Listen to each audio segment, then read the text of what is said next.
Well, thank you for taking some time out of your morning to talk with me. I really appreciate it. Sure. I am the director of the Energy Programs Office at the Pennsylvania Department of Environmental Protection. I know the plan is available online, Dave, but could you just give me a brief overview for people who may not have heard of it about what this plan is? So Pennsylvania develops a climate action plan. It's actually something that's legislatively mandated through Act 70. And every 3 years, we develop a climate action plan. We've been doing that for the last 12 years. And so we both do a climate action plan and also an impacts analysis. And every year we do a greenhouse gas inventory for the state. And so our last climate action plan was in 2018, and it really focused on what people can do. So what government leaders can do, what business can do, what citizens can do. And so it's really kind of the go-to resource for ideas as to how to combat climate change, how to reduce greenhouse gas emissions, and how to really adapt to the effects of climate change. We are currently working on the 2021 Climate Action Plan, which will be out later on this year. And it really is going to combine together with our current impacts assessment, which came out earlier this year, and really provides sort of a risk analysis. What impacts is climate having? What is it doing to our health? What is it doing to our infrastructure? And what do we need to do to sort of adapt to those climate risks? And how catastrophic might those risks be? So that impacts assessment will lead us into this 2021 climate action plan, whereby we will be looking to provide a strategy as to how do we get to that 80% reduction by 2050, which is part of Governor Wolf's goal, 26% reduction by 2025 and 80% reduction by 2050 off of a 2005 baseline. Okay, and actually, I haven't even heard of that impacts assessment. Could you speak to me a little bit about what was found when you guys did that? So we've been doing impacts assessments for a number of years, and basically, the impacts don't really change. It's going to be warmer, it's going to get wetter, which really means more hot weather and more extreme storms. But we've taken some other approaches with regards to the last couple of impacts assessment, whereby we've specifically looked at farming, and we've specifically looked at infrastructure and what might the impacts be. In this one that we just put out, we actually did a risk assessment whereby we were looking at the various impacts and we were saying, are these critical? Are they going to be catastrophic? Are they minor? And we go through a number of scenarios whereby we are doing this assessment to identify, at-risk populations, what it might do to our health, urban populations, environmental justice areas. The temperature goes way up in these urban heat islands. And this is the place where folks have health effects and asthma. And when you think rural, you think ticks and you think West Nile virus. And so, there's different impacts depending upon where you live. And there's risks associated with that with regards to not taking action. Yeah. So you mentioned that we have the 2025 goal, we have the 2080 goal. Are there any steps in place or legislation in place to make sure we get there, or what's kind of the driving factor there? So we've been taking steps, and certainly part of the inventory that we do each year sort of monitors our progress. And we have been making progress, and a lot of that progress has come from, natural gas as a power source replacing coal-fired generation in Pennsylvania. And our analysis right now shows that, keeping on the track that we're on, we'll probably get to 24% reduction on that 2005 baseline by 2025, which is not meeting that 26% goal, but pretty close. But to make the 80% goal by 2050, we need to do a lot more. And, part of that, we've proposed at Department of Environmental Protection to do a rulemaking to reduce emissions from power generation sources. It's called the Regional Greenhouse Gas Initiative. And it's a cap and invest program whereby we're capping emissions from our power generation sector, electricity generation sector, and then reinvesting the revenues from that cap and invest program back into energy efficiency and greenhouse gas mitigation technologies, solar energy, battery storage, electric vehicles, all those types of things. We also have a rulemaking to try to reduce fugitive methane emissions from our sort of gas infrastructure and gas that is delivered through our distribution networks. So those are two items that we've been working on, but there's a whole lot more to do.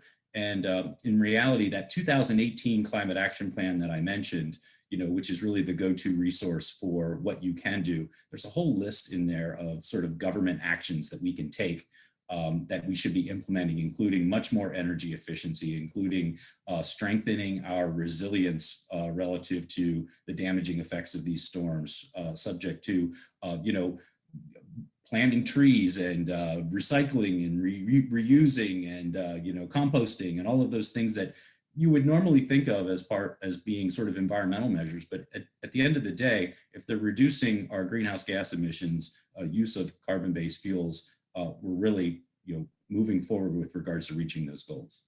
Yeah. Do you have any numbers about where we are 2005 versus this year? Well, so we do an inventory. We do an inventory each year, and it's based upon the state inventory data that we get from EPA. Unfortunately, that data, till they get the data, till they publish the data, then we evaluate the data, it's always like about 2.5 to 3 years old, so to speak. So when we do the greenhouse gas inventory, it's really the one that we're working on now is for 2018 data. Right. So it's hard to always say where exactly you're at in 2021 at this point in time, because there's always a lag to the data, which is why we do modeling, which is why then in the climate action plan, when we talk about a business as usual case, we're modeling off of that 2005 baseline. And then we're saying here on the track that we're on, here's where we think we're going to be by 2025, which is why I'm citing that 24% mark. But ultimately, some of that is based off of the inventories that we do each year. Unfortunately, the inventories are 2 to 3 years behind. And that's just based upon gathering the information, vetting the information, publishing the information, and then us using that state inventory tool, which we've been using every year, to then sort of put a dot on the graph, which says, here's exactly where we're at with regards to our greenhouse gas inventory. Yeah. That's great. It is a lot of data, so that does make sense that it takes a long time for that to sort of process. Why is this important to you? Why is this important to the Wolf administration to make this a priority? Well, I mean, this is one of the most critical environmental problems that we have, right, facing the world. This is critical for us to address this issue. The impacts assessment basically shows that by mid-century, our average temperature is going to be 5 to 6 degrees Fahrenheit higher. And, that's an average temperature, but how that really plays out is how many more 90-degree days can we tolerate? From a baseline of, 1970 through the year 2000, we averaged about 5 or 6 days above 90 degrees. And, the predictions show that by mid-century, by 2050, we could have 37, 38, we could between 30 and 40 days of 90-degree temperatures, sort of like what we're experiencing this week. And, and that has effects on people who work outside, folks who are paving our roads and doing our construction work and putting roofs on our houses, and farmers and everybody else. This has health impacts. It stresses our bodies, with this hot weather. It also changes our ecosystem. And it changes what we're used to. It changes our cold water fisheries. It changes our trees and flowers that we want to enjoy, and pests. And pests are really the issue. We see ticks in West Nile and all kinds of other issues that are really, heat that are really sort of spurred on by this hotter weather that we have, and also wet weather that we wind up getting. These storm bursts, these localized flooding effects really impact our infrastructure and impact budgets, impact local government budgets. Yeah, and I think that's important to note that on a local level, climate change is expensive and it's all coming out of our pockets. Sure, and that's why we've been working as well locally. And so while we're doing these climate action plans for the state, because they're mandated by law, we have been working with local communities to do local climate action planning. And, to basically take the template of what we've been doing, a greenhouse gas inventory, and doing a climate action plan, and allowing folks at the local level to, I shouldn't say allowing folks, let me back that up, to encourage folks at the local level to say, hey, what can we do in our communities? How is this impacting us? How do we modernize our operations within our community? and look at it through this sort of reduction of greenhouse gas emissions lens and or adapting to climate change. And so, in our region here, city of Harrisburg, the city of York, the city of Lancaster, Cumberland County, Carlisle Borough, Derry Township, Susquehanna Township, Warwick Township, which is Lidditz, they've all been working on these local climate action plans and doing a greenhouse gas inventory and figuring out what they can do in their communities. And we help them by pairing them up with local talent from universities in Pennsylvania, because human capital is important, and folks that can evaluate the data and identify opportunities to reduce, reuse and recycle, to reduce greenhouse gas emissions, to deploy new technologies is really helpful. And then these plans get discussed at these community, borough, city, township meetings, and they adopt plans to do things. And we found that to be very, very helpful, and sort of take it to the communities and allow them to decide what's best for them, how they can sort of band together and make progress with regards to reducing the impacts of climate change. Can you just talk, I know it's also listed out, but what are some little things that normal people like you and I can do on our singular family basis to kind of fight this? Yeah, well, I think that it's things that everybody can do, right? And everybody's a homeowner, right? And so there's things that you can do relative to your home and how you live that are easy to do. Like I said, I think it starts with the standards: reduce, reuse, recycle. And then you want to look at your home energy systems, and you want to make sure that you're efficient, and that maybe you're purchasing that LED light bulb, and maybe you're thinking about ways to conserve energy, because we know that energy from our greenhouse gas inventory, the energy acquisition, delivery, and use provides about 85% of our greenhouse gas emissions in Pennsylvania. So reduction in energy use is key to making big time progress with climate. Also, if you can invest in renewable energy for your home, and that does not necessarily mean solar panels on your house, you can purchase through your electricity provider renewable energy. And so if you purchase renewable energy as electricity to use in your home, then think of things that you can do to electrify your home. What systems do you have in your house? Your hot water heater, maybe you want to purchase an electric vehicle and charge your electric vehicle at home. Lawn equipment, trimmers and lawnmowers and other things that you use that you would normally, use gasoline for. How can you electrify those things? And if you're purchasing renewable energy and then you're electrifying your uses, you're really, really reducing your carbon footprint.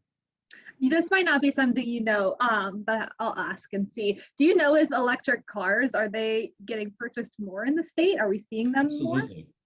Absolutely. And electric cars are really, really coming forward. And I think that what we're going to see is when we start to see these electric pickup trucks, like, it's going to break the dam with regards to EVs on the road in Pennsylvania. And so we provide actually a rebate program out of my office, whereby if somebody buys a new electric vehicle, they'll get a $750 rebate. Not only a new electric vehicle, also a used electric vehicle. So whether you're buying new or you're buying used, you can get a rebate from the state. We want to incentivize folks to get out there and use electric vehicles. And so if you see more of them on the road, folks will have more confidence in them. And in reality, we're seeing all of the automakers really make big time commitments with regards to electric vehicles. And it's going to really change the dynamics of transportation and how we utilize our energy in that sector. Does that rebate have an end period? I would love to mention that, but I want to make sure people know. It's always open. It's been open for the last however many years. It's always open. We do reserve the right to change the rebate at some point in time. We usually evaluate the program once every 6 months, because it's not limitless. We have a budget. So as more people utilize electric vehicles, we've been reducing the rebate amount, so therefore we can keep it open. But we've been running that program since for a decade. Oh, wow. Wow, that's crazy. I know that I've talked with SEPTA, and I know that they have solar fields in Franklin County, and they're using that to power 20% of their fleet in southeastern PA. Are there any other companies or counties that you know of that are making big strides or that are really kind of leading the way? I can identify somebody that's making a big stride. The Commonwealth of Pennsylvania is making huge strides with regards to using renewable energy. Governor Wolf announced just a couple months ago the Pennsylvania Pulse program, whereby we're going to get 50% of the Commonwealth's electricity needs directly from solar installations that'll be built around the Commonwealth, inside in the Commonwealth, to provide power to the Commonwealth agencies. Ultimately, this is going to get there's a big number here of 361,000 megawatt hours of electricity coming from these solar arrays annually. But what that really equals out to is about 36,000 homes. So that's equal to about 36,000 homes worth of solar power. And I actually did the math on this.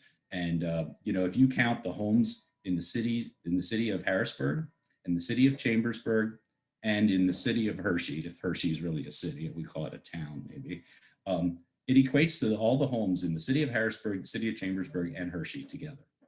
So that's really significant. It's a big solar energy purchase that the state is making based upon, hey, look, we're going to be using this energy, for the next 30 years going forward, and we want to make sure that it is green, it is renewable, and it is made in Pennsylvania. Is there anything else you want people to know about the state of our climate in Pennsylvania, or anything they should be doing or know going forward?